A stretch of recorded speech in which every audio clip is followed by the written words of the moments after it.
మంచితనం గీ దినాలల్లా ఏడ పని చేస్తుంది. వద్దయ్యా వద్దయ్యా అంటే ఎవ్వడినడు. పుక్కట్ల దొరికితే చాలు ఎప్పుడెప్పుడు దోసుకుందామనే చూస్తుంటారు. గసంటప్పుడు గిట్ల కత్తికి పని చెప్పి దందా కాపాడుకుండు ఓ అన్న. వీడియోనో పారి సక్కగా చూడుర్రి. అన్న చేతిలా కత్తిగానొస్తుందా? గిట్లనే ఓ మార్కెట్ల నడమకెళ్లి రైలు బండి పోతది. గీ అన్న దుఃఖనము ఆ ట్రాక్ పక్క పొంటే పెట్టుకున్నాడు. ఇది వరకు చాలా మంది కిటికీలకెళ్లి చేతి పెట్టి అందిన కాడికి దోసుకుర్రట. అందుకే గిట్ల పండ్ల గుత్తిల కాడ షాక్ అడ్డం పెట్టేసరికి ఆడిదాకొచ్చిన చేతులు గట్లనే మార్లిపోయినాయి. అన్న తెలివితోని దందాన్ని గిట్లా నడిపిస్తుండు. ఈ వీడియో సోషల్ మీడియాలో వైరల్ అయ్యేసరికి ఉపాయం ఉన్నోడు ఉపాసం వండడంటే గిదే కావచ్చు అనుకుంటా మాట్లాడుకుంటుర్రిగా. ఇది చూసినాక పక్క పొంటున్న దుఃఖన పోళ్ళు కూడా గిదే ఐడియాని ఫాలో అయ్యి వాళ్ళ దందానాలుగా కాపాడుకుంటుర్రు.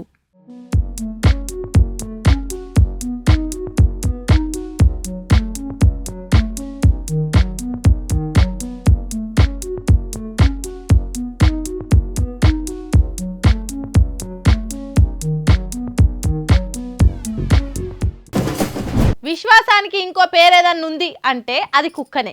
పెట్టిన బుక్కెడు బువ్వకు ఎల్లకాలం సచ్చేదాకా విశ్వాసం చూపిస్తుంది. ఇంకా ఆర్మీ పోలీసు దాంట్లో పెరిగిన కుక్కలైతే చాలా పద్ధతితోని మన లెక్కనే రూల్స్ ఫాలో అయ్యి వాళ్ళకు పనులే సాయం చేస్తాయి. గిట్లనే ఓ ఆర్మీ కుక్క రిటైర్ అవుతుంటే అది చేసిన సేవలు మెచ్చి ఆఫీసర్లు గిట్ల సన్మానం చేసిరు. ఇప్పుడు ఈ ముచ్చట మస్తు గిరికలు కొట్టబట్టే. ఈ కుక్క పేరు మేరు. 9 ఏండ్లు ఉన్నది.